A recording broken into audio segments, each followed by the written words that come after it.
मोदी जी को अपना डैडी समझते हैं, उन गोदी मीडिया के दलाल पत्रकारों को सबको अंदर जाने दिया ताकि वो मोदी जी के बारे में अच्छा ही दिखाएं, जिन्हें गोदी मीडिया का पत्रकार कहा जाता है। बाकी सब सोशल मीडिया के पत्रकारों को बाहर रख रखा। मंत्र के अंदर एंट्री सिर्फ गोदी मीडिया के दलाल पत्रकारों की थी जो सरकार का जूता चाटते हैं, सिर्फ उनकी एंट्री थी, बाकी किसी को घुसने नहीं दिया अंदर। और बुराई दिखाए ना, तमाम टीवी चैनलों पर सिर्फ मोदी जी के उद्घाटन की तस्वीरें चल रही है, बस कोई नहीं दिखा रहा देश की बेटियों को। इन पत्रकारों को शर्म आनी चाहिए, जो बहन बेटियां एंकर बन के बैठी हैं, इन्हें शर्म आनी चाहिए। शर्म कम से कम इतनी तो दलाली मत करो। नरेंद्र मोदी इस देश की जनता से डरता है, मैं आपको बोलता हूँ। सरकार क्या करेगी? गोली मारेगी, हम गोली खाने को तैयार है सीने पर, इससे बड़ी क्या बात होगी।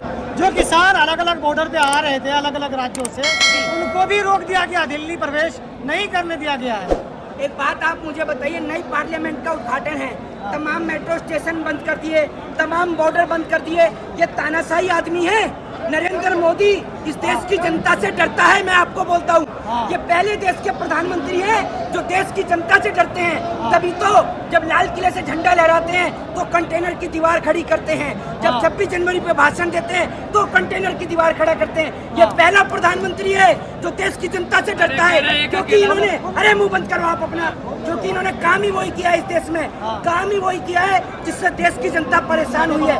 आज जितने भी आर्मी के अंदर लोग हैं, मिलिट्री में लोग हैं, पुलिस में लोग हैं, सब किसान के बेटे हैं, और किसान के बेटों से उनके बाप को पिटवाने का काम इस देश की सरकार कर रही है। बात मैं आपको बता देता हूँ। तो फिर तो जो पहलवान वो भी तो बहना है, लेकिन रो रही है ना, आंसू आ रहे हैं। 1 महीने से ज्यादा प्रदर्शन हो गया, प्रधानमंत्री खामोश, स्मृति ईरानी खामोश, चुप है, खुद महिला है। अरे ये देखिए पूरे देश की, और आज आपको मैं बता दूं, मैं भी जंतर मंतर से ही आ रहा हूँ। जंतर मंतर के अंदर एंट्री सिर्फ गोदी मीडिया के दलाल पत्रकारों की थी जो सरकार का जूता चाटते हैं, सिर्फ उनकी एंट्री थी, बाकी किसी को घुसने नहीं दिया अंदर। और जो अंदर घुस रहे थे उसको पुलिस उठा के लेके जा रही थी।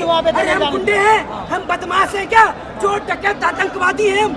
कहाँ से आपको गुंडे बदमाश लगते हैं? हम जरा ये बताइए। अपनी बेटियों के इंसाफ में हम आए थे, अपनी बहनों को न्याय दिलाने के लिए हम आए थे, आप उठा के हमें जेल के अंदर बंद कर रहे हो। सरकार को उस गुंडे बदमाश को बंद करना चाहिए। और मैं आपको कहता हूँ, आज तमाम पुलिस के बलों को अपने पदों से इस्तीफा देना चाहिए, क्योंकि ये आपकी बेटियां हैं, ये आपके पिता हैं। आप अपनी बेटियों के सम्मान में नहीं उतर सकते तो कब आप उतरोगे? जरा बताइए। लेकिन आपको नहीं लगता कि आंदोलन कुचल दिया गया, खत्म हो गया है? देखिए एक बात मैं आपको बता दूं, आप कितने प्रदूषण से अपराधियों को बचाएंगे और कितनी बार बचाएंगे? मैं आपको बता दूं कि अब इस देश के बच्चे के अंदर सरफरोशी की तमन्ना अब हमारे दिल में है। देखना है चोर कितना बाजुए कातिल में है। सरकार क्या करेगी? गोली मारेगी, हम गोली खाने को तैयार है सीने पर, इससे बड़ी क्या बात होगी?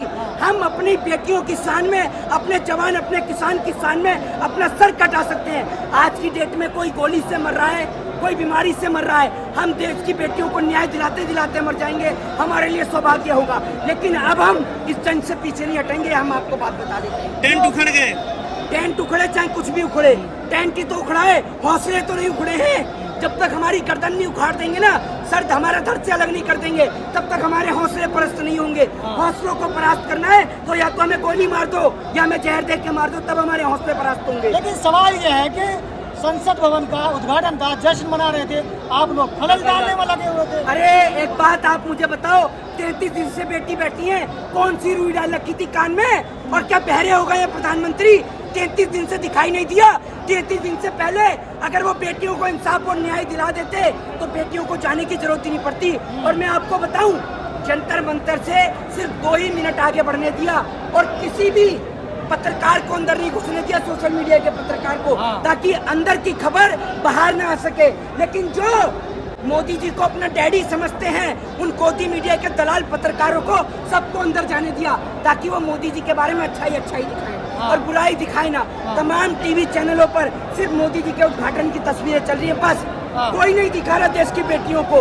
इन पत्रकारों को शर्म आनी चाहिए, जो बहन बेटियां एंकर बन के बैठी हैं, इन्हें शर्म आनी चाहिए। शर्म कम से कम इतनी तो दलाली मत करो कि बेटी के न्याय को भूल जाओ। आंदोलन अब खत्म हो जाएगा। कैसे खत्म हो जाएगा? तुम्हारे घर से राशन आ रहा है इस आंदोलन में है? अगर तुम्हारी बेटी के साथ, तुम्हारी बहन के साथ होता तो यही बोलते क्या? अरे हम तो पूछ रहे हैं, खत्म हो जाएगा क्या? क्यों हो जाएगा खत्म? इतनी पब्लिक क्या करने के लिए आई है? क्या करने आई है इतनी पब्लिक? बताइए ना आप मुझे। तो क्या ये आंदोलन का संकेत है? पार्ट 2 किसान आंदोलन ये शुरू इनसे होगा। पूछ लीजिए, अपनी बहन बेटियों को इंसाफ दिलाएंगे नहीं दिलाएंगे? दिलाएंगे नहीं दिलाएंगे? भाई साहब आप इनसे पूछ लीजिए। हाँ, और हम लोग ना किससे डरने वाले लोग नहीं है। क्या करेगी सरकार? मैं देश के प्रधानमंत्री से यही कहूंगा कि आप हमें आपस में लड़ाने से अच्छा है कि जो परमाणु रख रखे हैं, ये परमाणु किसी और देश पे तो आपकी चलाने की औकात है नहीं। हमारे देश पर ही छोड़ दो। कम से कम देश की बेटियों के साथ यौन शोषण बलात्कार से बेटियां बचेंगी, ऐसे ही मर जाएं, इससे बढ़िया तो है। अयोध्या में महापंचायत हो रही है, 11 लाख लोग आ रहे हैं ब्रजभूषण शरण सिंह के। 11 लाख लोग अयोध्या में आ रहे हैं। मैं देखना चाहता हूँ कि सरकार कितनी लाठी चार्ज करेगी और कितने लोगों को डिटेन करेगी। एक को डिटेन नहीं करेगी सरकार, मैं आज आपको बता रहा हूँ। सिर्फ इसलिए नहीं करेगी क्योंकि ब्रजभूषण शरण सिंह भाजपा का आदमी है, सिर्फ इसलिए। और ये किसान, ये बेटियां भाजपा की नहीं है, बस इसलिए। देखता हूँ मैं 11 तारीख को लेकिन कितने लोगों को आप अरेस्ट किया मीडिया की जाएगा। बात कर रहे थे, जितने भी बड़े कैमरे वाले थे वो सब अंदर थे, जितने भी सोशल मीडिया के लोग, तो आखिर सरकार को क्या बताया गया था? जो सरकार के तलवे चाटते हैं, बस वही पत्रकार अंदर थे जिन्हें गोदी मीडिया का पत्रकार कहा जाता है। बाकी सब सोशल मीडिया के पत्रकारों को बाहर रख रखा था। यही इस देश का दुर्भाग्य है। जय हिंद, जय भारत, वंदे मातरम। चलिए, बहुत शुक्रिया।